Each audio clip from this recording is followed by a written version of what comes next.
Ya pokok ajalnya. Bu Vera, bagaimana kabarnya? Masya Allah, ada wajah yang tidak asing di sini. Wes pokoknya ajalnya datang, wafatnya husnul khotimah.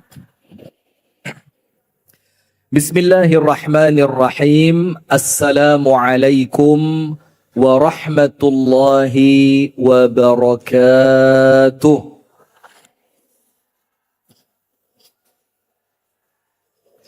Bismillahirrahmanirrahim. Alhamdulillahi rabbil alamin. Allahumma salli wa sallim wa barik ala nabiyyina wa maulana Muhammadin wa ala alihi wa sahbihi ajma'in.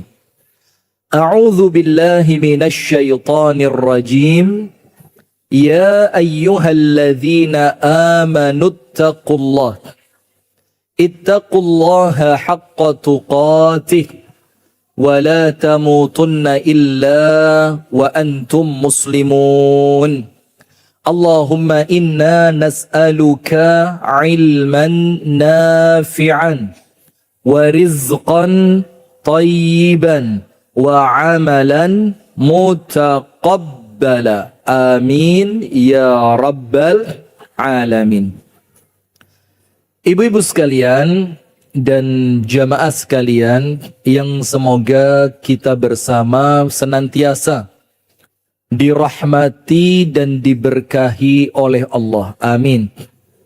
Alhamdulillah, kita bersyukur kepada Allah atas limpahan nikmat yang Allah karuniakan kepada kita. Karena nikmat itu, ibu-ibu, kalau tidak disyukuri dia akan pergi. Hati-hati, nikmat kalau tidak disyukuri dia akan pergi. Maka para ulama mengatakan asyukru muthbitu an-ni'am. Syukur itu adalah pengikat nikmat. Syukur itu apa? Pengikat nikmat. Tujuannya apa? Biar nikmat yang kita rasakan, yang Allah karuniakan, boten ucul. Supaya ndak apa? Boten ucul. Karena panjenengan cek. Nikmat itu kemungkinannya cuma dua. Wis panjenengan cek kemanapun ketemune ya mung loro iki. Nikmat itu kemungkinannya berapa? Dua. Kemungkinan yang pertama, imma an tatrukaka.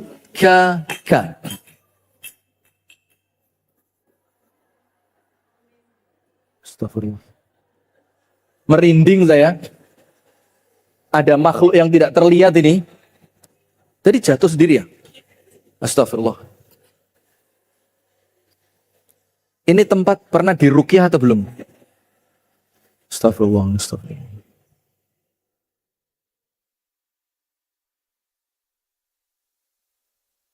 Tunggal guru ojo ganggu. Sudah. Aman. Sampai mana tadi? Nomor satu.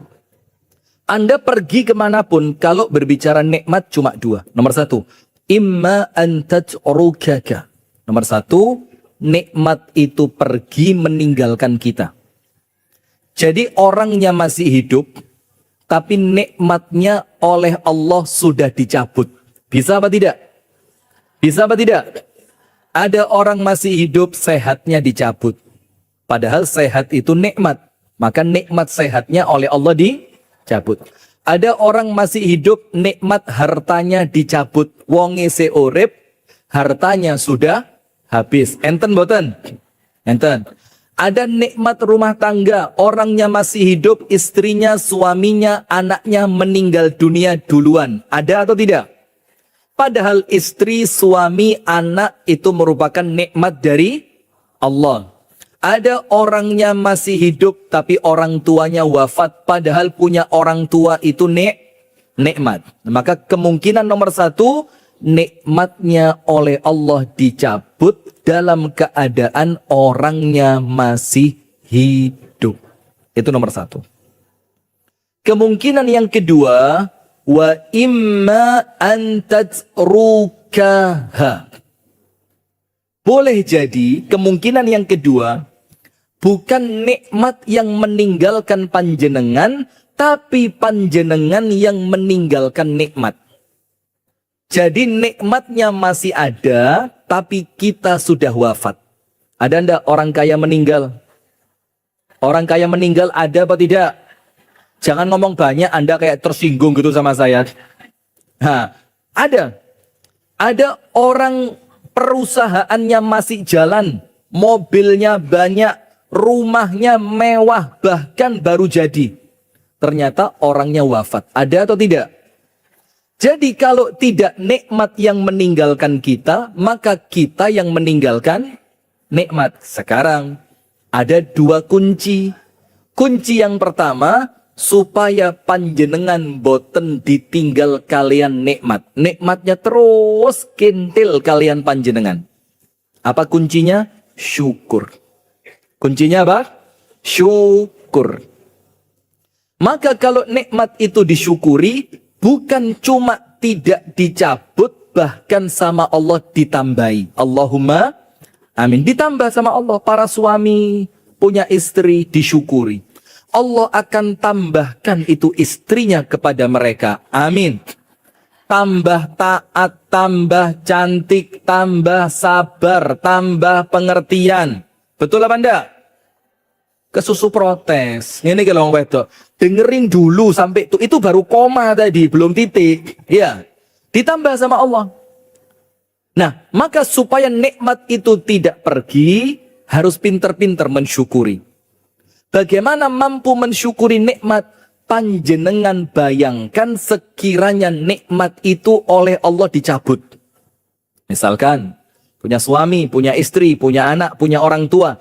Jangan dilihat ketika mereka masih ada. Tapi bayangkan, kalau mereka tidak ada, apa yang harus saya lakukan? Getun. Panjenengan punya sepeda motor, welek. Ini bukan ngenyek loh, ini ceramah ini. Panjenengan punya motor, masih yo elek, tapi panjenengan angen-angen. Masih yo elek, tapi sik manfaat. Coba lek gak duwe sepeda motor iki. Akhirnya apa? Panjenengan mensyukuri. Saya punya temen bu, tangannya kanan kiri hilang. Kan saya ndak tahu, mau tanya segen, entah mulai lahir atau ada kejadian, wallahualam. Sudah, setiap mau ke toilet, minta antar sama temennya. Dan nganternya bu, bukan di depan pintu loh bu, ngancani melebet sampai toilet. Sementara panjenengan dan saya nikmat tangan utuh. Pernah kroso ndak bahwa tangan itu pernah disyukuri? Kadang-kadang kita lupa karena apa? Sesuatu yang menempel pada diri kita, terkadang kita menganggapnya biasa. Maka termasuk suami, istri, anak, orang tua, keluarga yang tiap hari menjadikan hidup kita itu berwarna dengan teriakannya, dengan tangisannya, dengan tertawanya, dengan permintaannya, dengan pengabdiannya. Itu karena tiap hari ikut, itu terkadang kita tidak merasa bahwa itu begitu berharga. Nggih napa nggih? Maka hati-hati, kalau sampai lupa mensyukuri, nanti nikmat itu oleh Allah akan dicabut. Maka ada satu ayat Quran yang kebanyakan dari kita sering mendengarkannya, tapi tidak tahu tafsirnya. Sehingga menafsirkannya dengan cara yang kurang tepat. Apa ayatnya? Innallaha la yughayyiru ma biqawmin hatta yughayyiru ma bi anfusihim. Allah tidak akan merubah suatu kaum sampai kapan? Pinter. Sampai mereka sendiri yang berikhtiar untuk merubahnya. Ayat ini bu, Allah tidak akan merubah suatu kaum sampai mereka sendiri yang merubah nasibnya. Ini bukan ayat tentang nasib. Panjenengan buka tafsir Ibnu Katsir, ini ayat berbicara tentang nikmat. Maksudnya ayat ini, Allah tidak akan mencabut nikmat yang telah Allah karuniakan sampai kita sendiri yang menjadikan Allah merasa pantas untuk mencabutnya. Kapan itu terjadi? Ketika nikmat itu tidak mendekatkan kita kepada Allah, tapi justru menjadikan kita lalai dari Allah. Maka untuk menyelamatkan kita, supaya kita kembali lagi kepada Allah, nikmat yang bikin kita jauh dari Allah dicabut sama Allah. Cek eling karo Gusti Allah. Itu nomor satu. Jadi supaya nikmat itu tidak pergi meninggalkan kita, syukuri. Yang kedua, biar kalau kita meninggalkan nikmat itu pindah ke alam kubur, kita diikuti sama nikmat. Nikmate katut melbu nang jerone kuburan. Bagaimana caranya? Berbagi.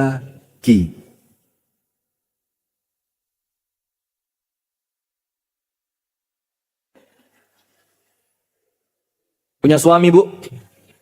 Punya suami? Bagaimana biar panjenengan tidak meninggalkan suami? Suami ini melok terus. Bagaimana caranya?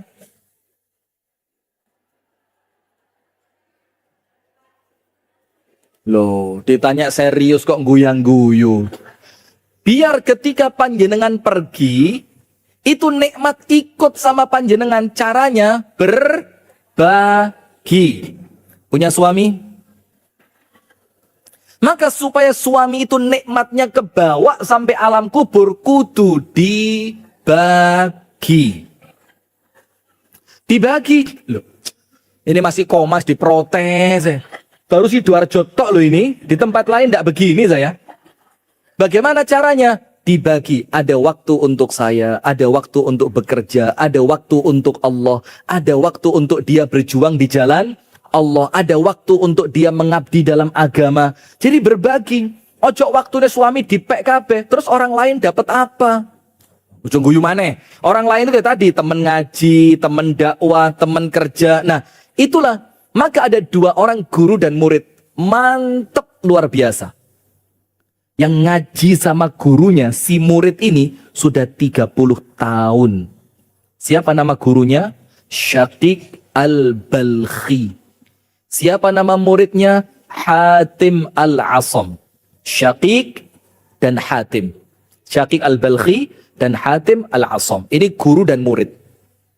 Suatu hari, gurunya tanya sama muridnya, "Ya Hatim, apa yang kamu lakukan ketika Allah memberi nikmat kepadamu? Dan apa yang kamu lakukan ketika Allah tidak memberi kepadamu?" Kata gurunya, tanya kepada murid. Jawabannya begini.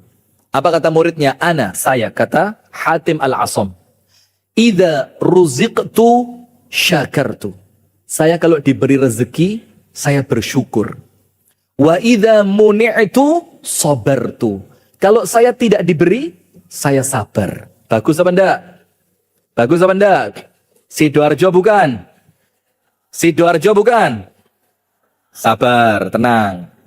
Kalau diberi, syukur. Kalau tidak diberi, Sidoarjo mboten. Dengerin. Apa kata gurunya? Kata Syaqiq al-Balkhi, hakadha yaf'alu kilabu balkhin. Seperti itulah percis anjing di Balkhan kayak kamu. Terus kadang ngomong Sidoarjo loh tadi. Bukan saya loh ya. Jadi nanti kalau ada Ustadz Rifki menghina Sidoarjo, enggak, ibu-ibu saya enggak ikut-ikut. Kata Syaqiq, kalau seperti itu, maaf anjing di tempat kami seperti kamu.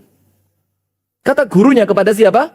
Muridnya, anjing di tempat kami, kalau dikasih makan, senang dia manggut-manggut, dia senang sama tuannya, bersyukur dia.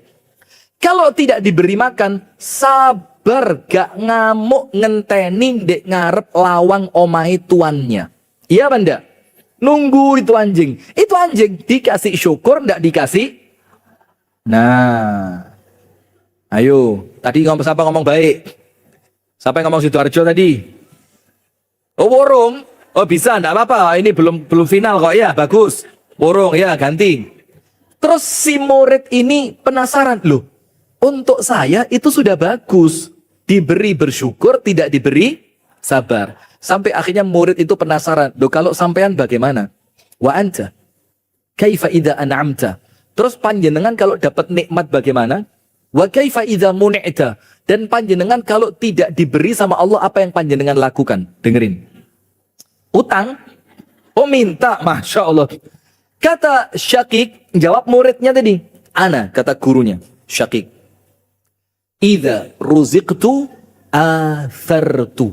Aku kalau diberi rezeki bukan bersyukur, berbagi. Telat sudah.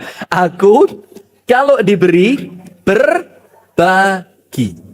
Wa idza muni'tu, kalau aku tidak diberi syakartu, aku bersyukur. Loh, tidak diberi kok bersyukur? Karena tidak memberinya Allah kepada kita itu menyelamatkan. Jadi ketika ada sesuatu yang kita minta, ternyata oleh Allah tidak dikasih, itu adalah jalan keselamatan. Maka dalam kitab Al-Hikam milik Ibnu Athaillah As-Sakandari dibilang apa? Allah itu kalau tidak memberi, tidak memberinya karena sayang. Kenapa? Banyak di antara kita dikei sombong, dikei lali sholat, dikei lali ndonga, dikei lali lek wis tuwek. Loh iya ada orang dikasih badan sehat walafiat sampai usia 65, lali lek tuwek malah pamer awak. Nah, maka terkadang Allah itu tidak memberi untuk menyelamatkan. Berarti supaya nikmatnya tidak pergi, dan kalau kita yang wafat nikmatnya tetap keroso ndek jerone kubur, jangan lupa disyukuri dan dibagi. Faham boten? Salawat beriring salam semoga tercurahkan kepada uswah kita, suri tauladan kita, Nabi besar, Nabi agung, An-Nabi Muhammad sallallahu alaihi wasallam. Beserta seluruh keluarganya, beserta seluruh istrinya, beserta seluruh sahabatnya, dan seluruh di antara umat dan pengikutnya yang setia menjalankan sunnah, tuntunan, dan ajarannya ila yaumil qiyamah. Begini ibu-ibu sekalian. Pasanganku adalah ujianku. Kalau ngomong ujian, jangan panjenengan cuma berpikir ujian itu gak enak. Ada ujian syukur dan ada ujian sabar. Maka setiap orang yang hidup dan datang dalam kehidupan panjenengan, itu konsekuensinya dua. Entah itu orang tua, atau keluarga, atau suami, atau istri, atau anak, itu kemungkinannya dua. Siapapun yang hadir dalam kehidupan kita membawa dua konsekuensi. Konsekuensi pertama, kalau mereka datang membawa kebaikan, berarti orang yang datang membawa kebaikan adalah ujian kita untuk mensyukurinya kepada Allah. Tapi kalau yang datang itu membawa keburukan, kereng, ngamuan, gak tanggung jawab, lek ngomong kasar, wonge medit, kok lengkap ram, gak mati ya wis, Masya Allah. Ya, ketambahan elek, Masya Allah, Masya Allah. Ini lengkap loh ini, kereng, ngamuan, gak tanggung jawab, ngomongnya kasar, medit, elek. Apa yang terjadi, Bu? Ketika orang yang datang dalam kehidupan kita, entah itu orang tua kita, entah itu anak kita, kakak atau adik kita, entah itu anak orang tua, kakak adik, pasangan, anak. Ketika mereka datang membawa keburukan, itu ujian untuk sabar. Ujian untuk apa? Sabar. Maka kata Umar ibnu Abdul Aziz, orang hidup di dunia, lek kepingin kenceng, gak gampang, miring, sayapnya harus sepadan. Antara sayap syukur dan sayap sabar. Kalau syukurnya bagus, sabarnya bagus, urip dalam keadaan apapun tidak jadi masalah. Cek. Nabi Muhammad bersabda apa? Ajaban li amril mu'min. Orang beriman itu, Bu, mengagumkan. Ingat, Rasul tidak mengatakan muslim, tapi apa? Mukmin. Ajaban li amril mu'min. Kenapa? Karena iman itu di atasnya Islam. Islam sekedar ritual. Iman, ritual itu mulai masuk ke dalam hati. Maka Rasul mengatakan yang mengagumkan itu bukan sekedar Islam tapi mukmin. Karena orang beriman itu ngerti tentang takdir. Orang beriman itu ngerti tentang yaumiddin, hari pembalasan. Orang beriman itu ngerti urip gak mung de donyo. Orang beriman itu ngerti al jaza'u min jinsil amal, balasan sesuai dengan amalan. Orang beriman itu ngerti hal jaza'ul ihsani illal ihsan. Nah, maka Rasul bilang orang beriman itu mengagumkan. Anda tulis. Berarti poin pertama menghadapi ujian adalah memperkuat iman. Memperkuat iman. Sip, itu dulu. Langkah pertama menghadapi ujian adalah memperkuat iman. Langkah pertama menghadapi ujian adalah memperkuat iman. Karena kalau imannya kuat, ujiannya tambah naik atau tambah turun? Tambah naik. Pertanyaannya, kenapa kok orang yang imannya kuat ujiannya semakin berat? Karena untuk orang yang imannya kuat, ujian berat pun terasa ringan. Maka ojo kaget. Kalau ada orang sholate api, ngajine api, akhlake api, diuji lewat istrinya. Banyak wong lanang api-api ujiane istri. Wake. Dok, kemana? Loh, kata jak ngaji mana ini? Kenapa? Itu yang biasa di YouTube ya, kabur semua kewenangan. Kenapa digerutuk ibu-ibu wedi? Yang itu dokter, yang itu usil. Oh, no bagian di masing-masing. Sampai mana tadi? Sampai mana tadi?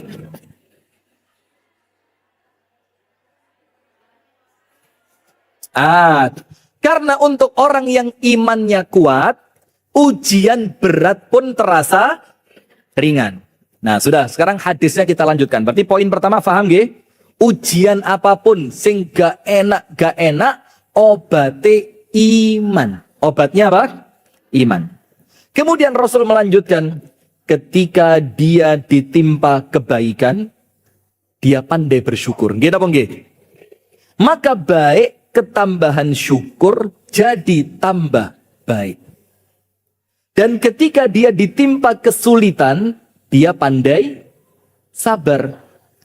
Dan ujian sing gak enak tapi ketambahan sabar dadine api. Mau syukur, mau sabar, endingnya tetap baik. Nah, sekarang begini. Kita semuanya punya keluarga, ada orang tua, ada pasangan hidup, ada anak. Minimal itu dulu. Atau tambah satu lagi kakak dan adik. Tapi kita bicarakan sekarang pasanganku adalah ujianmu. Ibu-ibu silakan buka di dalam Al-Quran pada surah At-Taghabun. Surat apa? At-Taghabun. Pada ayat yang ke-13. Atau ayat yang ke-14. Afwan, ayat yang ke-14.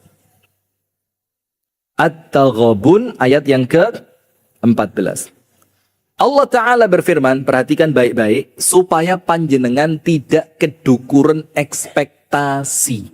Ekspektasi itu apa? Harapan. Karena orang itu kecewa, karena apa? Harapan tidak sesuai dengan kenyataan. Lo ketoke api, kok mek ngene tok. Lo biyen pas lamaran gawa mobil, lah kok wis rabi numpak pit, ngerti pit? Sepeda motor. Lo dulu sebelum nikah, weh ngajine sregep, Wes mari rabi kok ora tahu? Karena terlalu tinggi apa? Harapan. Maka orang itu kecewa ketika harapannya tidak sesuai dengan kenyataan. Ekspektasinya terlalu tinggi. Nah sekarang supaya panjenengan tidak tinggi ekspektasi, buka At-Taghabun ayat 14. Syaitanir rajim. Ya ayyuhalladzina amanu. Lihat. Ketika ayatnya ujian, balik lagi Bu. Yang Allah sebutkan bukan Islamnya tapi apa? Imannya. Kenapa begitu? Anda buka surat Al-Ankabut ayat 1 dan 2. Alif Lam Mim. Ahasiban nasu an yutraku an yaqulu amanna wa hum la yuftanun. Apakah kalian mengira setelah kalian mengucapkan aku adalah orang yang beriman, kemudian kalian tidak akan diuji? Tidak mungkin. Ayat ini menunjukkan orang yang beriman pasti diuji. Sehingga ayat-ayat tentang ujian mesti diawali dengan kalimat iman. وَلَنَبْلُوَنَّكُمْ بِشَيْءٍ مِّنَ الْخَوْفِ وَالْجُوعِ وَنَقْصٍ مِّنَ الْأَمْوَالِ وَالْأَنفُسِ وَالثَّمَرَاتِ وَبَشِّرِ الصَّابِرِينَ. Terus Anda lanjutkan ayatnya, iman di situ. Semuanya seperti itu. Karena apa? Ujian itu senantiasa bergaris lurus dengan keimanan. Nah maka Bu, ujian tidak akan pernah berat untuk orang yang dekat kepada Allah. Ujian tidak akan merepotkan untuk mereka yang taat kepada Allah. Ujian tidak akan pernah menghancurkan mereka yang punya koneksi bagus dengan Allah. Maka tulis nomor 2. Nomor 1 tadi apa? Memperkuat iman. Nomor 2, perbaiki hubungan dengan Allah. Jadi kalau ada ujian, ojo malah curhat, Mbak.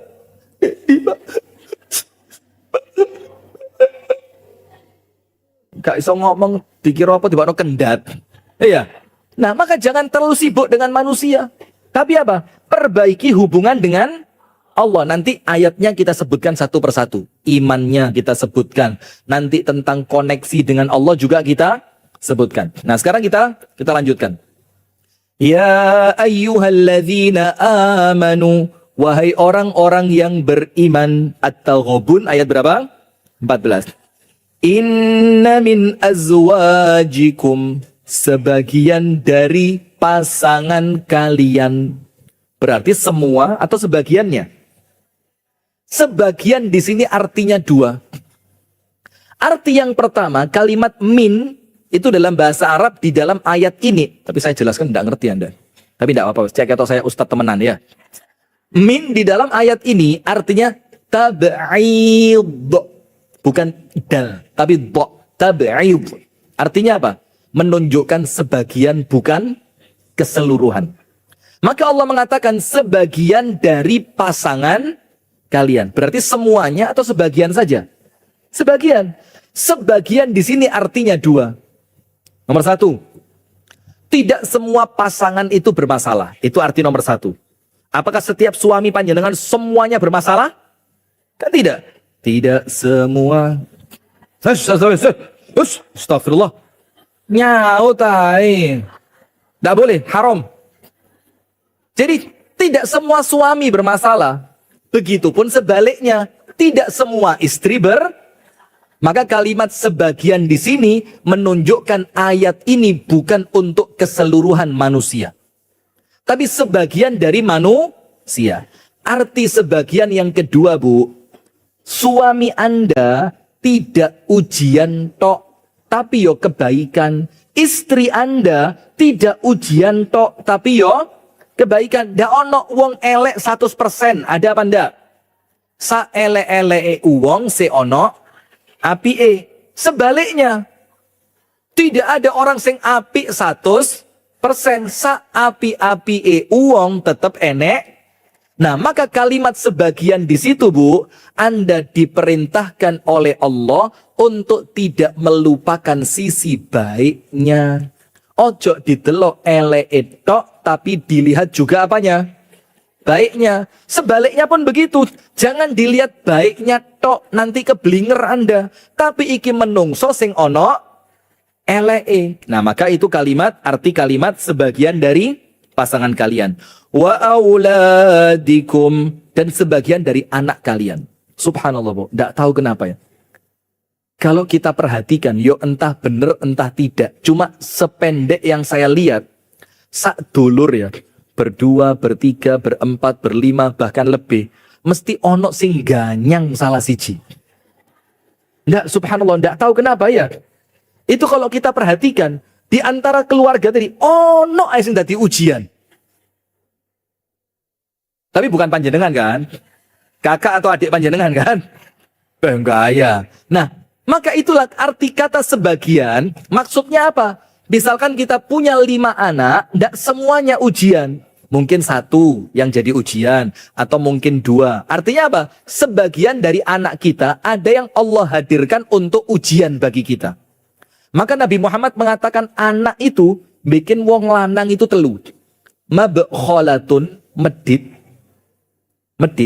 Dulu sebelum punya anak, sodakoi lancar. Setelah punya anak, mulai mikir, le anakku sekolah, le anakku loro, le Idul Fitri anakku kepingin kelambi, anyar. Akhirnya sedekah yang awalnya 100 menjadi berapa? Berkurang. Itu nomor 1, mabkholatun. Anak itu bikin orang tuanya medit. Panjenengan nggih sami ngoten niku. Loh, ya apa? Sama kan? Mabkhalatun. Yang kedua, majhalatun. Bikin bapak ibunya apa? Majhalah, jahil, bodoh. Dulu sebelum punya anak, rajin ngaji. Setelah punya anak, waktunya mulai berkurang. Mbak kok gak ngaji? Bayo, iki lho anak iki kok pas awake rodok gak enak. Nanti lagi lho Mbak kok gak ngaji? Anakku njaluk enterne sekolah. Mbak kok gak ngaji? Dampingi anak belajar. Mbak kok gak ngaji? Lho iki anakku lagi ono ae, majhalah. Yang ketiga, majbanatun. Anak itu bikin orang tuanya apa? Jaban itu artinya penakut. Bahasa Jawanya apa penakut itu?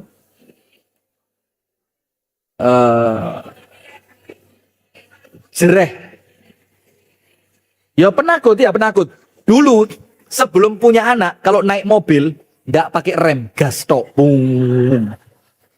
Mati yo gak ada yang nangisi. Setelah punya anak mulai mikir, le aku mati.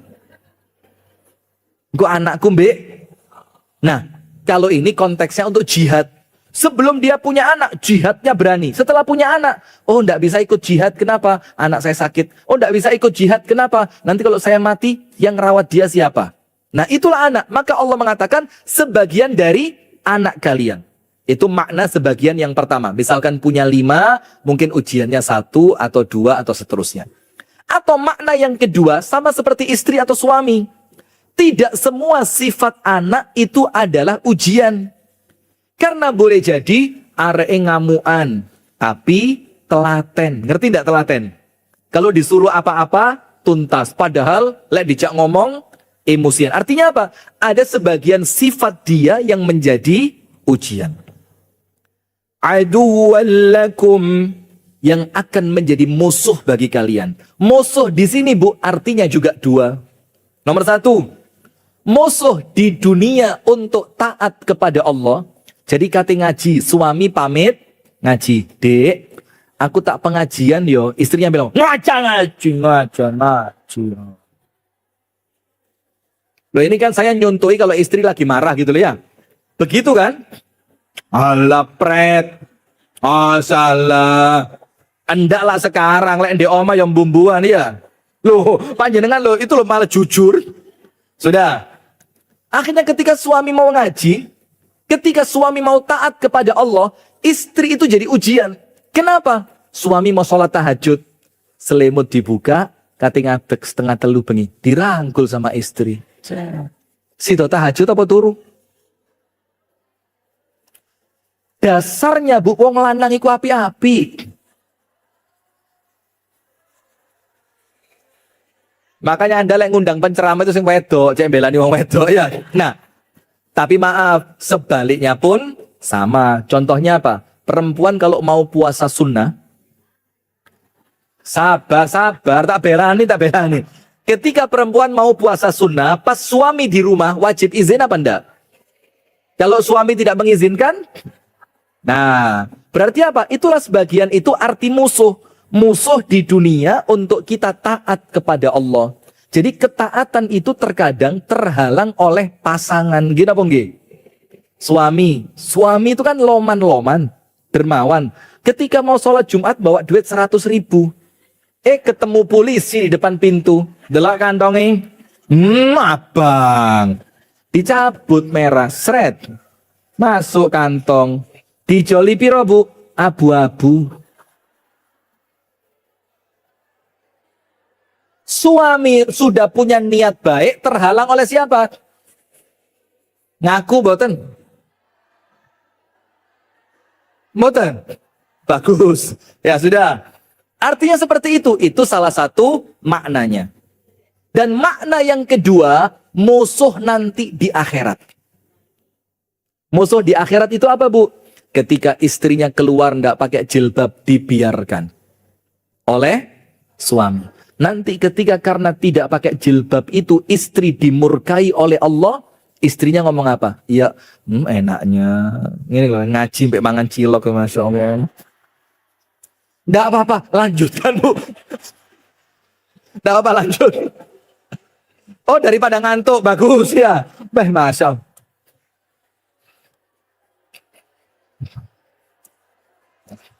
Saya punya pengajian di Kasembon. Ada pengajian khataman kitab I'tikaf Ramadan. Dan sudah jalan bertahun-tahun. Tiap tahun saya itu lebih senang pesertanya anak kecil. Padahal kitab yang dipelajari bukan kitab ringan, kitab-kitab berat. Tapi saya boleh semuanya boleh daftar. Tapi saya lebih mengutamakan anak kecil. Kenapa? Nomor satu, karena saya membuka pondok. Sehingga saya perlu tahu bagaimana ngatur anak kecil, gugah arek cili lek gelut, ya apa caranya mendamaikan.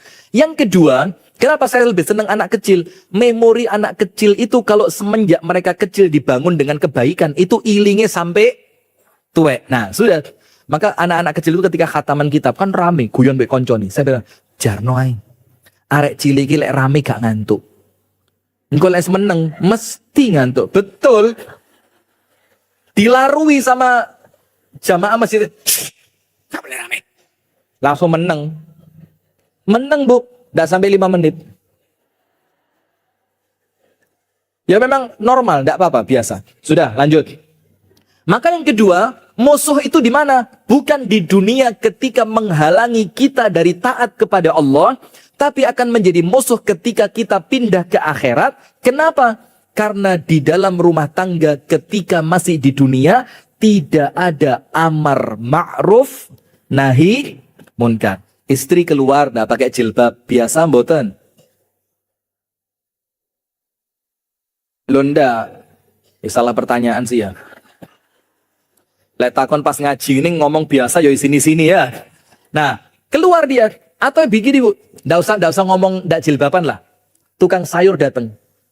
Yang bawa motor, ada motor roda 3 itu. Biasa di sini kalau tukang sayur itu ciri khasnya apa? Kalau di tempat kami bel. Belnya buantor. Di sini apa tukang sayur? Sayur-sayur gitu ya, sudahlah. Ketika itu, ini istri belum pakai pakaian yang rapi. Sik gawe daster bolong pitulas. Loh, jangan meremehkan daster bolong pitulas. Yo itu sing enak digawe sing bolong itu ya. Umi saya dasternya bolong di sini. Bolong lagi di bagian belakangnya. Dibelikan sama anaknya daster anyar Gres Pekalongan, larang, gak digawe. Kita tanya, "Ma, iku lho daster wis bolong kabeh. Iku ono daster anyar kok gak digawe?" Anda tahu jawabannya? Loh, gak eru. Ya sing bolong ini iki lek digawe wis enak. Subhanallah, isi segala macam.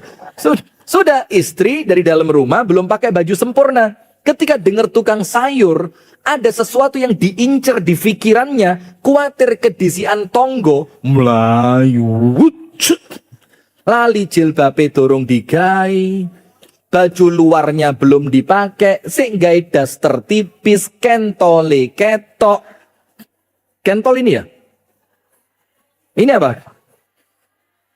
Karena perempuan antara kentol sama ini kayak sama gitu loh.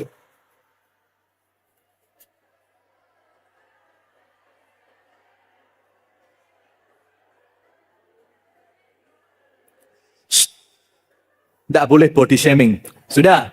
Akhirnya apa? Keluar. Hanya membelani sayur yang akan dia beli kuatir kedisian. Tonggo. Suaminya lihat. Gak diiling nih blas. Dibiarkan. Umum. Alah mek ngarep omah tok rapopo. Dilungkas ya wis. Nah itu nanti kalau karena itu istri dimurkai oleh Allah. Na'udzubillah min dzalik. Maka istri tidak akan mau sendirian. Istrinya bilang apa? Ya Allah. Aku seperti itu. Karena suamiku membiarkanku. Ya benda. Jadi bisa jadi musuh di dunia menghalangi ibadah. Bisa jadi musuh di akhirat karena tidak adanya amar ma'ruf nahi munkar. Terus apa rahasia dari Allah? Fahdharuhum. Maka berhati-hatilah terhadap mereka. Jadi kita ini kepada pasangan hidup, suami ataupun istri, dan kepada anak-anak tidak boleh los-losan. Los-losan itu apa? Cul. Harus apa? Tarik ulur. Jangan sering ditanya suami, di mana? Sama siapa? Sampai kapan? Pulang jam berapa? Maka suami itu yo kesian. Kecil dimarahin orang tua. Sekolah dimarahin guru. Kerja dimarahin bos, sampai rumah. Anda tidak kesian tuh Bu. Itu istri panjenengan kalau tidur Bu, deloan Bu. Saya ngetes toh. Saya kira Anda itu ngantuk. Suami panjenengan kalau tidur, lihatan wajahnya Bu. Jangan yang ngesak nih. Tapi kok ngereget no. Nah, maka begitu. Sehingga Allah mengatakan kepada kita, ihdaruhum. Ihdar itu apa? Berhati-hatilah. Berhati-hati itu, yo jangan terlalu ketat, jangan terlalu longgar. Ditanya, anak-anak kita sama, istri kita sama, suami kita juga sama. Lalu Allah berfirman, wa in ta'fu wa tasfahu wa taghfiru fa innallaha ghafurur rahim. Ketika engkau memaafkan mereka, dan engkau santun. Santun itu tidak marah dengan normalnya kekurangan mereka. Suami punya kekurangan, istri punya kekurangan. Panjenengan tahu hadis perempuan tercipta dari tulang yang bengkok. Dan yang paling bengkok dari perempuan itu bagian atasnya. Maksudnya atas itu apa? Ranting Aisyah loh ini. Coba sini-sini. Saya mau banter-banter live YouTube. Gak banter kok nemeneram. Innal mar'ata khuliqat min dhila'. Perempuan itu tercipta dari tulang rusuk yang bengkok. Wa inna a'waja ma fid dhila'i a'lahu. Dan yang paling bengkok dari tulang itu adalah bagian atasnya. Atas itu mana? Apanya yang paling bengkok dari perempuan?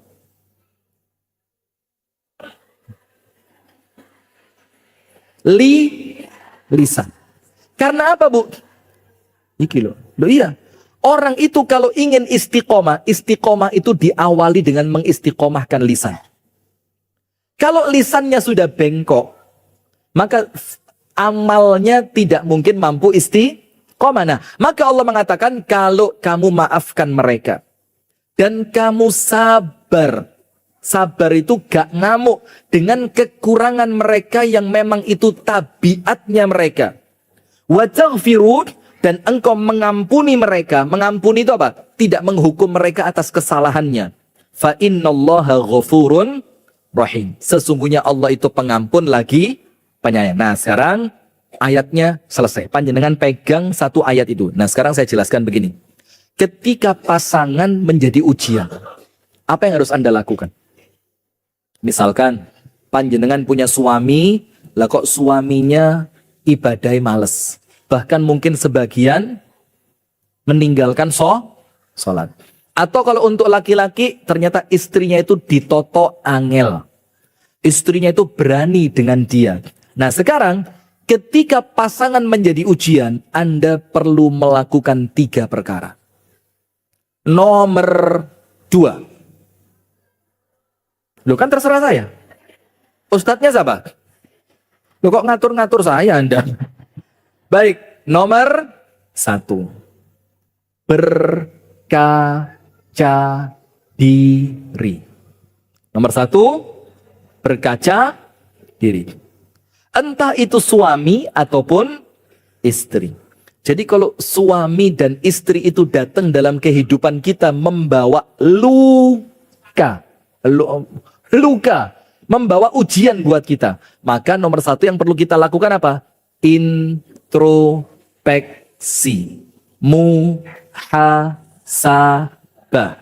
Apa yang perlu dimuhasabah? 3. Nomor 1. Hubungan kita dengan Allah.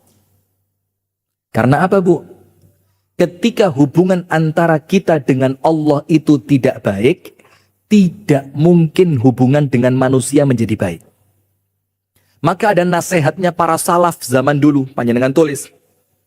Perbaiki hubunganmu dengan Allah, maka Allah akan menjadikan baik hubunganmu dengan manusia. Faham boten? Diulang? Mo. Maka yang perlu diintrospeksi nomor 1, hubungan kita dengan Allah. Kenapa begitu? Karena kalau hubungan kita dengan Allah tidak baik, akan memunculkan efek negatif antara kita dengan sesama manusia. Siapa mereka? Bisa jadi orang terdekat kita, yaitu suami atau istri. Karena orang yang hubungan dengan Allahnya baik, maka Allah akan memperbaiki hubungan dia dengan sesama manusia. Itu nomor 1 dulu. Hubungan dengan Allah dimuhasabah. Nomor 2. Dimuhasabah dosa masa lalu.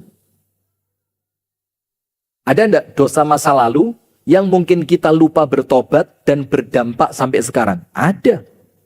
Karena dosa itu oleh Allah tidak akan pernah dilupakan. Tulis rumus dosa. Rumus dosa. Tulis innallaha yumhil yumhil yumhil wa la yuhmil. Yuhmil. Allah itu menunda bukan melupakan. Itu rumus dosa. Jadi kalau ada dosa yang sampai saat ini belum terasa efeknya, ojo sumringah, ojo jumawa. Oleh Allah Anda masih diberi waktu, siapa tahu panjenengan bakal tobat. Tapi sama Allah tidak dilupakan, Allah tidak mungkin lupa. Maka ketika muncul masalah di dalam rumah tangga, antara kita dengan pasangan, lah kok pasangan itu datang sebagai ujian, maka yang dimuhasabah nomor 2, ada ndak dosa masa lalu yang saya belum bertobat darinya. Karena khawatir dosa masa lalu ini akan mendatangkan keburukan di dalam rumah tangga kita. Faham? Nomor 3. Jadi kan begini tadi, kalau pasangan itu datang sebagai ujian, ada berapa langkah? 3. Langkah yang pertama, berkaca diri, bermuhasabah, introspeksi. Apa yang kita muhasabah? Nomor 1, kita cek hubungan kita dengan Allah. Salate bagaimana? Ngajine tertib apa? Tidak. Pernah ndak sebulan puasa, opo saulan gak poso blas kayak ibu-ibu yang sekarang ini? Syawal sukses? Serius? Masya Allah, kok tidak yakin saya lihat wajah-wajahnya ini. Sudah, muhasabah antara kita dengan Allah. Lek perlu Bu, tahajud. Itu begini. Maka saya ngomong sama teman-teman di Kediri. Saya punya satu komunitas dakwah kecil di Kediri. Namanya Brother Jannah. Itu ngaji semenjak mereka belum kepikiran nikah si enom, Joko, ting ting. Sampai mereka nikah, sampai mereka punya anak, sampai kepikiran nikah lagi. Lu temenan serius demi Allah, tidak bohong saya. Itu tetap ngaji. Namanya Brother Jannah. Ngajinya mulazamah, kajian kecil, mulazamah, kitab tauhid. Sudah? Maka saya ngomong sama mereka, karena mereka sudah mulai punya anak sekarang. Saya bilang apa? Tirakate wong tuwa gawe anak sing paling manjur 2 ibadah. Ada 2 ibadah untuk nirakati anak. Insya Allah manjur. Tahajud dan puasa sunnah. Tahajud dan puasa sunnah. Orang tua itu bu, lek tahajudnya sregep, poso sunnahi rutin, anaknya terjaga. Anaknya apa? Terjaga. Panjenengan ingat tidak dalam surat Al-Kahfi yang kita baca setiap hari? Masa Jumat toh, Masya Allah, ketorolek males. Anda tidak tahu kalau dijebak ya? Dalam surat Al-Kahfi kan ada 3 kisah antara Nabi Musa dengan Khidir. Nomor 1 perahu. Nomor 2 anak kecil dibunuh. Nomor 3 tembok yang mau roboh, ya kan? Nah tembok itu mau roboh sama Khidir diperbaiki. Nabi Musa tanya, kenapa? Lau syi'ta lattakhadta alaihi ajra. Khidir, kenapa diperbaiki? Kalau panjenengan mau dandani tembok yang mau roboh ini, enek bayarane. Bayarannya bisa kita buat beli makan. Kata Khidir apa? Ya wis lah, kamu ndak ngerti. Baru terakhir dijelaskan, ternyata di bawah tembok tadi ada harta peninggalan milik anak yatim. Kalau temboknya roboh, itu harta ketahuan, nanti diambil orang. Maka sama Khidir diperbaiki. Pertanyaannya, apa yang menjadikan sampai dandani tembok Allah ngirim 2 orang mulia? Nomor 1, Nabi Musa. Nomor 2, Khidir. Ternyata apa? Wa kana abuhuma shaliha. Karena faktor orang tuanya anak yatim ini orang tua yang soleh. Bayangin, hartanya anak karena kesolihan orang tua sama Allah dijaga. Nah maka introspeksi pertama antara kita dengan Allah. Introspeksi yang kedua, coba diingat dosa masa lalu. Sing paling medeni apa? Jangan-jangan Anda nikah tidak dapat restu orang tua. Oh mau nggak usah heboh, biasa aja gitu loh, kayak artis saya. Dan maaf ibu, kita bukan mau gosip, bukan mau apa ndak. Cuma kita ambil ibroh dan pelajaran. Coba lihat gembar-gembor dunia artis yang dulu waktu nikah tidak direstui orang tua, kemudian kabur, bondo cinta. Apa nasib rumah tangga mereka? Cerai. Ada berapa? Coba dihitung.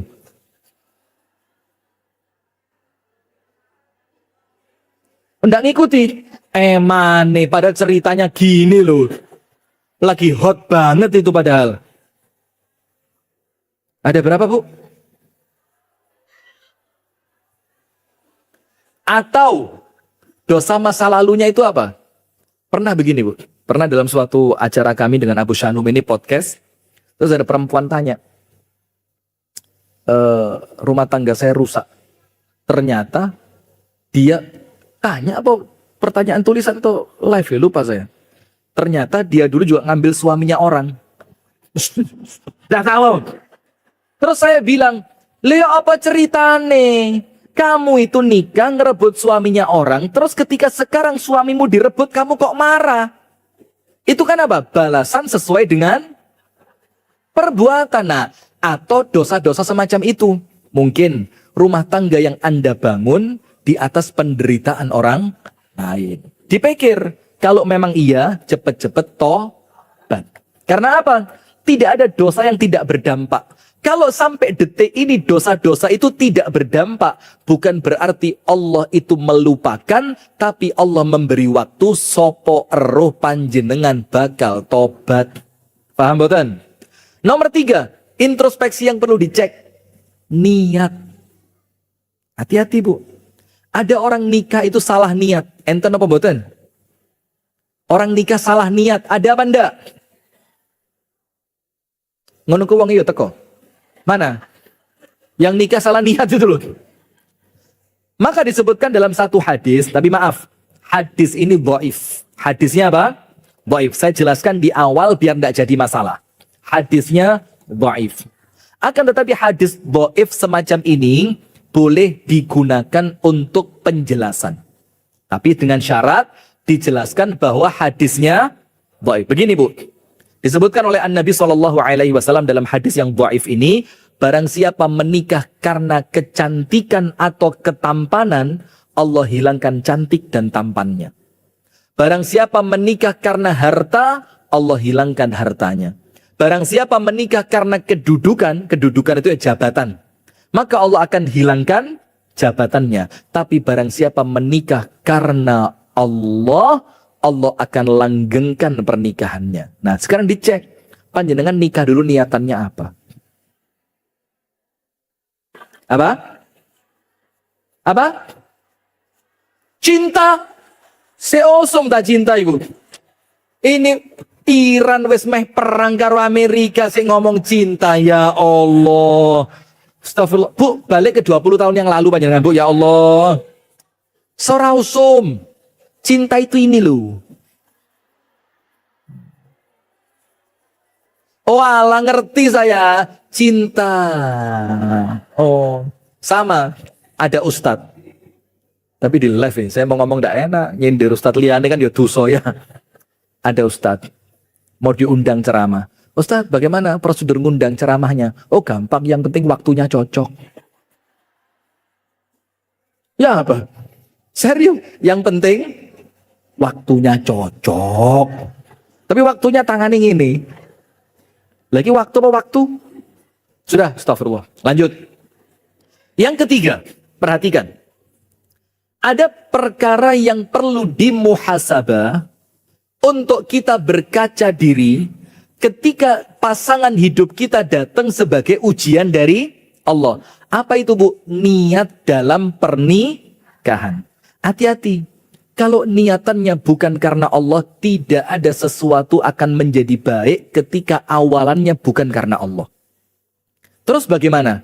Yo diperbaiki mulai sekarang. Diperbaiki mulai sekarang. Oh, saya dulu nikah karena memang saya kepencut dengan, misalkan maaf hartanya. Karena dia anaknya orang kaya. Oh, saya dulu nikah dengan dia karena waktu itu dia itu ketua. Itu apa? OSIS. Lo maksudnya ketua jabatan tidak ada apa-apanya. Saya dulu nikah sama dia karena waktu itu dia adalah seskap. Sekretaris kabinet. Pokoknya ada. Tahu ya, pokoknya ada itu. Ah, tidak keren Anda.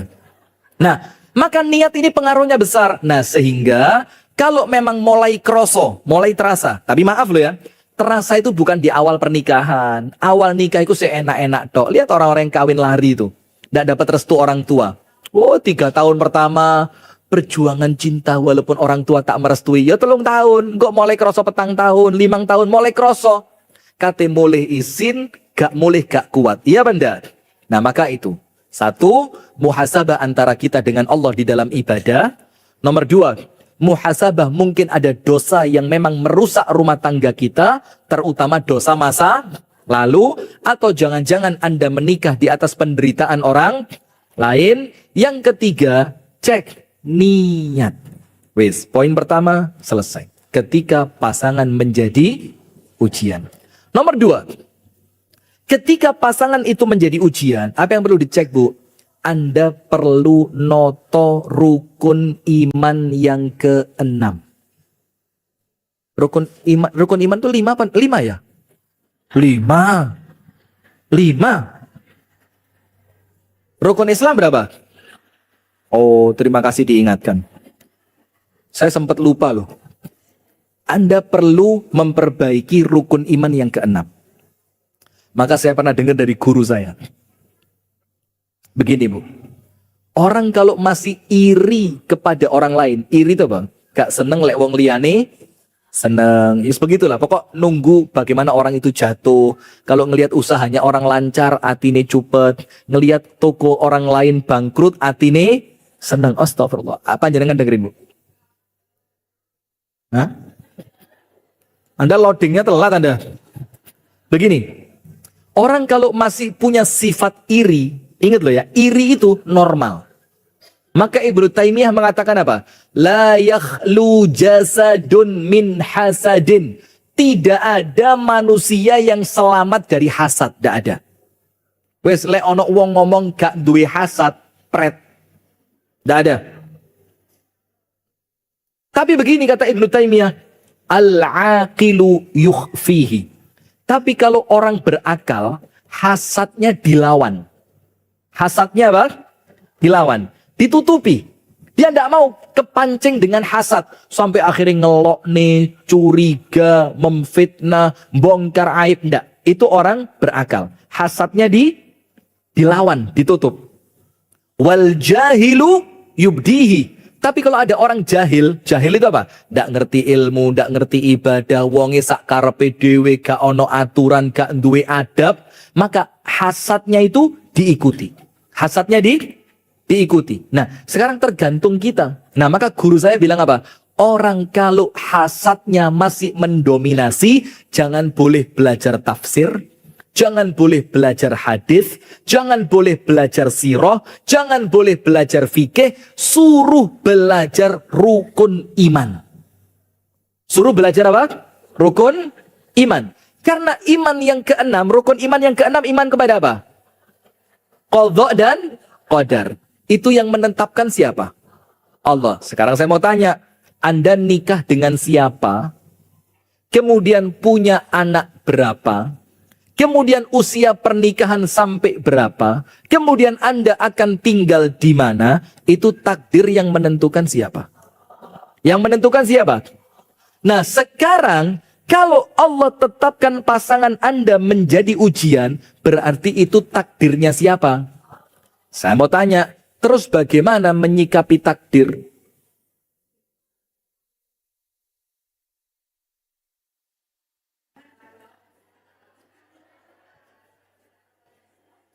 Paring sabar Gusti, ya Allah.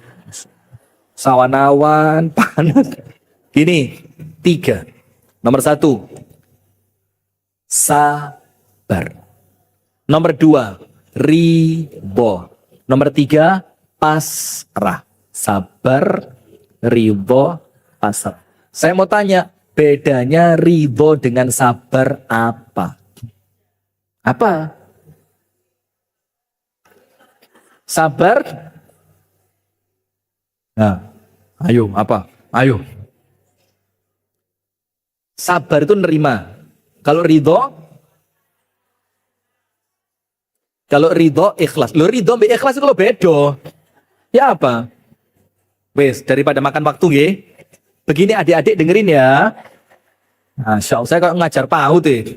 Gini, ridho itu di atasnya sabar. Tidak mungkin orang akan ridho kalau tidak sabar.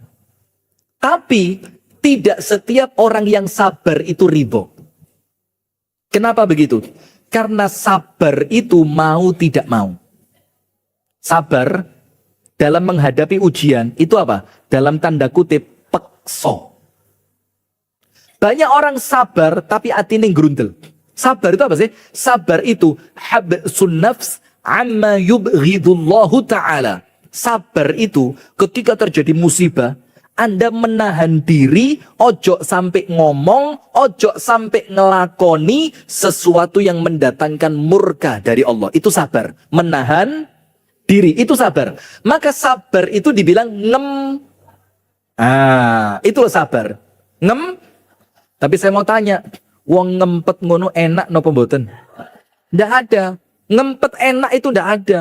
Ngempet gak mangan, enak? Ndak enak. Ngempet gak ngombe, ndak enak. Ibu-ibu yang diet, temennya mangan cilok. Tadi cilok atau apa tadi? Oh bukan, apa? Maklor. Dimsum. Nah, tapi panjenengan diet. Kau jenengan, Mbak, aku nggak rujak cingur, Mbak. Ini diet. Ngempet untuk tidak makan. Enak apa enggak? Ya enggak enak. Nah, tapi hati-hati. Panjenengan tulis, penting. Silakan tulis. Ini penting. Saya kasih waktu aja, cepet. Silakan ditulis. Diet. Tulis, manuto sama saya, Ustaz. Diet terbaik, diet terbaik dimulai suudon. Diet terbaik dimulai besok.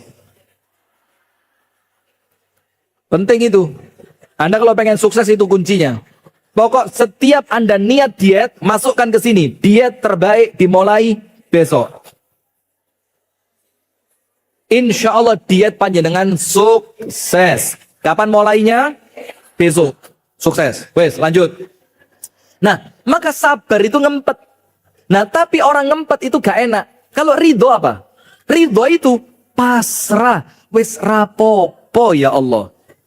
Itu ridho. Ridho itu seneng dengan ketetapan Allah. Maka antara ridho dengan sabar, mana lebih hebat? Mana lebih hebat? Ridho. Saya cek. Tahu istrinya Fir'aun? Siapa namanya? Pinter adik-adik, luar biasa. Dari PAUD Melati mana, Bu? Asia. Asia itu, Bu. Ketika dia punya sesuatu yang diinginkan dari Fir'aun, dia punya satu kunci, namanya al-fa'lu. Fa, hamzah, lam. Al-fa'l. Apa itu fa'l? Al-kalimatut thayyibah. Ngomongnya api. Asia itu orangnya santun luar biasa. Tidak pernah ngangkat suara pada suami. Setiap ada yang diinginkan, dipilih kalimat-kalimat terbaik. Anda tahu puncaknya sampai mana? Fir'aun ngimpi. Kerajaannya akan hancur di tangan laki-laki dari Bani Israel. Maka Fir'aun dibilang apa? Wes, mulai sekarang timbang ruwet. Kalau ada bayi laki-laki lahir dari kalangan Bani Israel, diapain bayinya? Bunuh. Bayinya diapain? Dibunuh. Sudah, sampai lama-kelamaan diberi nasihat Fir'aun, kalau bayi Bani Israel yang lahir terus-terusan kita bunuh, maka kita akan kehabisan pekerja. Karena di Mesir zaman itu, Bani Israel itu rakyat kelas 2. Termasuk yang bangun piramid. Itu keturunan Bani Israel. Nah, akhirnya kalau kita bunuh tiap tahun, habis mereka, kita tidak punya pekerja. Fir'aun tanya, terus bagaimana? Gini, setahun dibunuh, setahun biarkan hidup. Dan subhanallah, Nabi Musa lahir, pas keputusan bayi Bani Israel harus dibunuh. Pas itu. Maka sama ibunya dapat firman dari Allah, ya kan, dapat petunjuk dari Allah. Apa itu? Disuruh masukkan ke kotak, dihanyutkan ke sungai. Disimpan, keterima di istananya Fir'aun, dipeganglah sama penjaga istana. Diberikan kepada siapa? Asia. Dan ibu-ibu perlu tahu, Asia itu perempuan mandul, tidak punya anak. Namanya perempuan mandul, Bu, ketemu bayi. Apalagi Nabi Musa kecil dalam kitabnya Ibnu Katsir, Qasasul Anbiya. Nabi Musa kecil itu lemu, metekel, kulitnya ireng, rambutnya keriting nempel di kulit. Bahasa kita apa?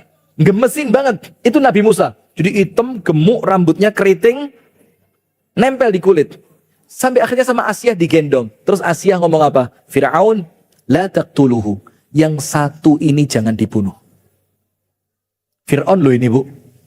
Manusia paling top bengisnya di dunia. Tapi nurut sama siapa? Istri. Nurut sama siapa? Lo masuk suami Anda tidak nurut sama Anda? Jadi kalau suami Anda tidak nurut, ngomong kon kalah mbek Fir'aun. Fir'aun yang manut mbek bojone masuk kon gak gelem. Nah, ini suami-suami kalau tidak nurut istri, ngalah-ngalahi Fir'aun ini. Sudah. Maka itu Asia ngomong sama Fir'aun, la taqtuluhu. Fir'aun, yang satu ini jangan dibunuh. Asa an yanfa'ana aw natakhidahu walada. Fir'aun, boleh jadi anak ini manfaat. Atau kalau perlu kita ambil dia sebagai anak angkat. Anda tahu jawabannya Fir'aun? Imma laki fana'am wa imma li fala hajata li alaih. Kalau buat kamu, PN. Tapi aku gak butuh sama anak ini. Kata siapa? Fir'aun. Kemudian muncul pertanyaan besar. Dari mana manusia sebengis Fir'aun semudah itu percaya dengan omongan istrinya untuk tidak membunuh laki-laki Bani Israel ini? Padahal bisa jadi dan terjadi Ini justru anak yang bakal menghancurkan kerajaannya Fir'aun. Jadi Fir'aun mempertaruhkan kerajaannya hanya untuk nurut kepada istrinya. Apa kuncinya kok sampai Fir'aun nurut sama istrinya ini? Fa'al. Ngomongi api. Ndak pernah kasar. Gak tahu nyentak. Ibu-ibu tahu berapa tahun Siti Khadijah hidup berumah tangga dengan Nabi Muhammad? Ayo.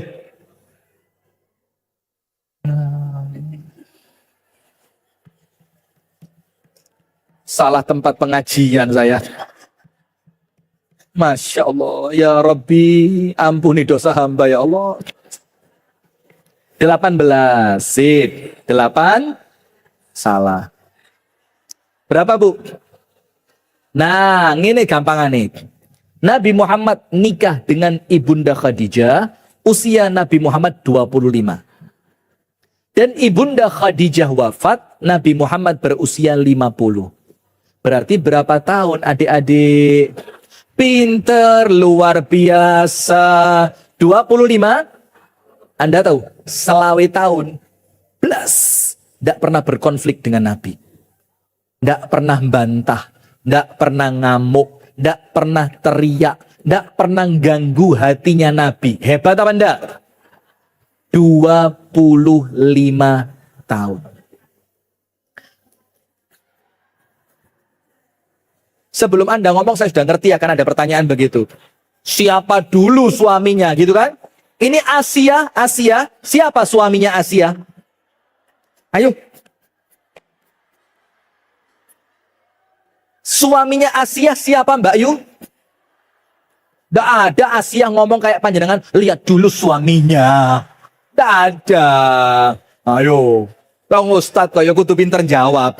Sudah. Wes begini. Intinya jamaah, perhatikan. Asia itu sampai kemudian Fir'aun pun nurut. Karena apa? Lisannya baik. Ngeregani suami. Panjenengan cek dalam Al-Quran. Sebagian besar masalah itu diawali oleh lisan. Maka Allah berfirman, Qul li'ibadi yaqulul lati hiya ahsan. Nabi Muhammad, bicaralah, sampaikan kepada hambaku, suruh ngomong yang baik. Kenapa begitu? Inna syaitana yanzighu bainahum. Karena setan itu merusak hubungan mereka. Kata para ulama, setan itu merusak hubungan manusia diawali dari lisan. Maka rata-rata rumah tangga yang rusak mesti ngomong elek. Manggil suami, John. Manggil istri, Mbok ya rarek. Maka panggilan itu yang romantis gitu loh. Saiton. Astagfirullah. Aduh, wes, sudah, saya segerakan aja, lanjut. Kayak so dijak serius panjangan ini.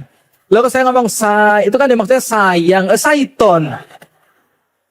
Astagfirullah. Istighfar gitu, astagfirullah. Insyaallah. Sudah, malu saya dilihat penonton YouTube ini. Sudah begini, Bu. Nah, maka yang kedua, Bu, perhatikan. Bagaimana menyikapi takdir itu. Karena Anda yakini pasangan Anda merupakan takdir dari Allah. Bahkan sebelum kita dilahirkan kan. Bahkan 50.000 tahun sebelum kita diciptakan. Itu takdir sama Allah sudah ditulis. Kita dalam perut ibu kita usia 120 hari. Berapa bulan? 4. Allah kirim malaikat nyatet apa? Nyatet apa? Umur, rezeki, takdir. Takdir itu apa? Ya termasuk jodohe sopo, uripe penak opo, sore itu tercatat. Terus Rasulullah mengatakan, rufi'atil aqlam, pulpennya sudah diangkat, kertasnya sudah kering. Nah sekarang tinggal menyikapi bagaimana? Sabar, ridho, pasrah. Sekarang sabarnya bagaimana? Sabar itu begini, Bu. Setiap apapun yang Anda lihat adalah perbuatan buruk dari pasangan, jadikan itu ladang jihad panjenengan. Jadikan apa? Ladang jihad. Bukan jihad itu untuk diperangi, tapi jadikan keburukan pasangan ladang pahala untuk panjenengan. Tak cerita nih. Ini ucapan Abdullah ibnu Abbas. Ucapan siapa? Abdullah bin Abbas. Wa'ashiruhunna bil ma'ruf. Pergaulilah pasangan kalian dengan cara yang baik. Karena apa? Boleh jadi kamu membenci sesuatu, tapi dari yang kamu benci, Allah mendatangkan kebaikan yang banyak. Ada pada ayatnya. Anda buka dalam surat An-Nisa. Al-Baqarah. Dalam surat An-Nisa. Fa'asa an takrahu syai'an wa yaj'alallahu fihi khairan katsira. Apa kata Abdullah bin Abbas? Kalau ada pasangan, sabar dengan keburukan pasangannya, Allah akan mengganti kesabarannya itu dengan anak-anak yang solih dan solihah. Itu penafsirannya Abdullah bin Abbas. Jadi kalau panjenengan punya suami, atau suami panjenengan menghadapi istri yang ternyata tidak sesuai dengan harapan, kok ngene, tapi panjenengan sabar, tetap sopan, tetap taat, tetap baik, tetap menasehati, tetap mendoakan, panjenengan tidak meninggalkan. Apa janjinya Allah? Allah akan hadirkan untuk pengganti kesabaran panjenengan anak-anak yang solih dan solihat, penyejuk mata dan hati panjenengan. Nah, ada ceritanya disebutkan oleh Syekhul Islam Ibnu Taimiyah dalam kitab Majmu' Fatawa. Ada seorang ulama, istrinya kerengpol kayak panjenengan gini, kerengpol. Ojo ngotot malah konangan, santai aja. Kereng. Sampai yang tidak terima siapa? Muridnya. Muridnya sampai gak terima. Guruku, aku lu ndelok tok wis gak kuat. Kok panjenengan kuat luar biasa? Apa kata gurunya tadi? Ini ceritanya Ibnu Taimiyah di dalam kitab Majmu' Fatawa. Kata gurunya, ndak, ahtasibu 'alallahi ajroha. Aku berharap ganjaran dari Allah atas keburukannya. Ngomongnya kasar, sikapnya keras, orangnya ngamuan, tapi gurunya sabar. Sudah, ibu-ibu tahu yang terjadi apa? Ketika mereka punya anak, anaknya uapi pol. Sampai ketika si anak laki-laki itu menikah, istrinya ini kaget. Jadi mantunya ustadz tadi, mantunya ulama tadi, datang ke rumah mertuanya. Pak, kok enek uang sebaik anak panjenengan? Sopan, tanggung jawab, sabar, ibadai api, dongone suwe, perhatian. Kok ada anak sebaik ini? Apa resepnya, Pak? Supaya nanti saya lakukan, supaya anak saya pun sama seperti anak panjenengan. Apa jawabannya? Sabartu ala adza ummihi ishrina sanatan. Aku sabar, gak bales blas keburukan ibunya suamimu itu 20 tahun.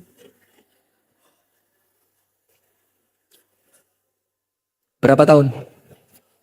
Tapi ingat, tidak ada kesabaran yang sia-sia. Sabaro, pasti ada hasilnya. Dan kalau sabar terhadap pasangan, kata Abdullah bin Abbas, hasilnya apa? Anak panjenengan akan menjadi qurrata a'yun. Sekarang ridho. Ridho itu bagaimana? Ojo protes. Ridho itu bagaimana? Yakin pilihan Allah yang terbaik. Sekarang begini, Allah berfirman dalam hadits qudsi, orang yang tidak ridho dengan ujianku, orang yang tidak ridho dengan takdirku, dan tidak sabar dengan ujianku, silahkan cari Tuhan selain aku. Maka kalau muncul pasangan sebagai ujian apa? Ridho. Wes, ya Allah, pilihanmu yang terbaik. Belum tentu kalau saya nikah dengan selain dia akan lebih baik. Belum tentu. Maaf, ini mohon maaf, Bu. Maaf ya, Bu ya. Kalau ada orang bercerai dengan harapan dapat pasangan yang lebih baik, pasti terwujud atau belum tentu? Belum tentu. Bahkan saya punya banyak kasus, antum cek di HP-nya Abu Sanum tadi. Kasus perceraian yang setelah bercerai dapat pasangan luwe elek, akhirnya cerai mana? Dapat pasangan jelek, cerai mana? Sampai akhirnya cerai itu sesuatu yang ringan buat dia. Cerai itu sesuatu yang apa? Ringan. Kenapa? Karena berharap untuk luwe api, ternyata dapat yang tidak lebih baik. Maka ada istilah dari Ustadz Abdullah Hadromi di Malang. Beliau itu kalau mengistilahkan rotok kasar tapi betul, memang begitu. Beliau ngomong begini,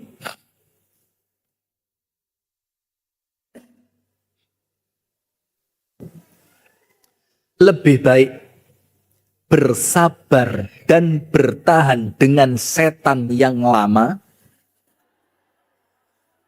Setala sabar. Ya sudah, saya lanjutkan wes ya. Dengerin dulu. Lebih baik sabar dan bertahan dengan setan yang lama daripada memulai dengan setan yang lek podo-podo setane wis karuan belani sing lawas. Itu kasarnya begitu nggih. Tapi jangan diterima mentah-mentah, artinya itu kasarnya begitu. Itu ridho, Bu. Ridho itu Anda yakin apa yang Allah pilihkan saat ini itulah yang terbaik. Dan pasrah. Pasrah itu apa? Tawakal. Tawakal itu kudu meneng, ikhtiar memperbaiki, hasilnya serahkan kepada. Karena ikhtiar Anda memperbaiki rumah tangga dengan pasangan yang kurang baik, itu berpahala. Paham boten? Wes, kedua, penutup terakhir, sudah 2:30.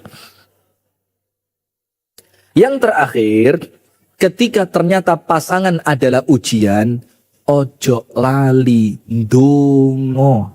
Itu loh Bu, yang kita sering meremehkan kekuatan doa. Doa. Ndonga sing akeh. Banyak berdoa.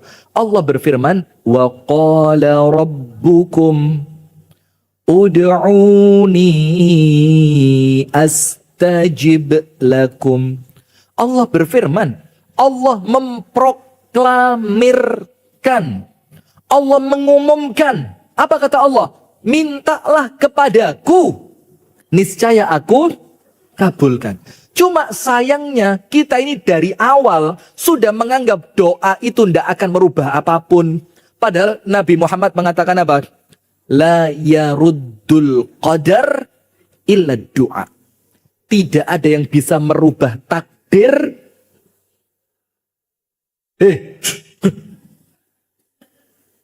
Tidak ada yang merubah takdir kecuali doa. Sabar, sabar. Ini kan ceramahnya sabar ya. Sudah, tidak ada yang merubah takdir kecuali doa. Dalam hadis yang lain serupa. Apa Rasulullah katakan? Al-hadaru la yughni minal qadar. Hati-hati tidak menyelamatkan Anda dari takdir. Ini sabda Nabi, gak mungkin keliru. Hati-hati tidak menjadikan Anda selamat dari takdir. Contoh, sepeda motoran, hati-hati banget. Nah, malah disikat tekok mburi. Iya Manda. Terus Kanjeng Nabi ditanya, terus yang menyelamatkan apa? Apa kata Rasulullah? Wad-du'a'u yanfa'u mimma nazal wa mimma lam yanzil. Sementara doa itulah yang bermanfaat untuk menyelamatkan kamu dari takdir yang sudah terjadi ataupun yang belum terjadi. Doa Bu, doa itu kuat.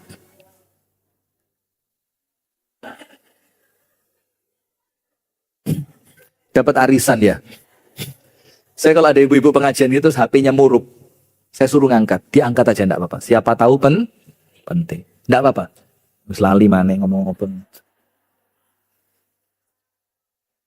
Nah, cuma sayangnya kita tidak merasa doa itu kuat. Padahal salah satu kunci doa diterima itu apa? Yakin. Apa? Yakin. Ud'ullah wa antum muqinuna bil ijabah.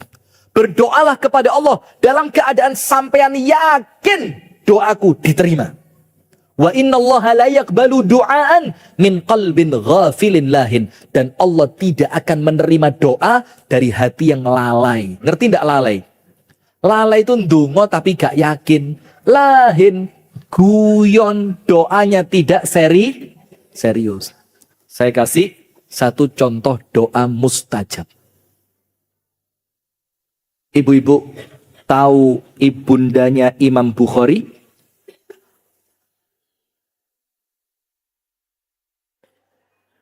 Memang kayaknya saya salah tempat pengajian. Ini grup senam apa namanya?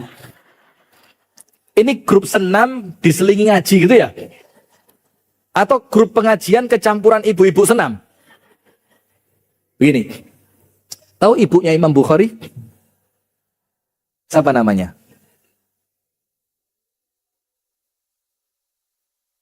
Ummu Bukhari. Siapa namanya? Ummu Bukhari. Betul apa salah? Ya mesti wong ustad kok. Itu Imam Bukhari lahir, nun sewu nggih, meripatnya buta. Tidak bisa ngelihat. Bagaimana ceritanya kok Imam Bukhari kembali bisa melihat doa dan tirakat ibunya? Berapa tahun? 8 sampai 13 tahun. Dungo gak pedot. Sampai pada akhirnya doa itu oleh Allah diijabah.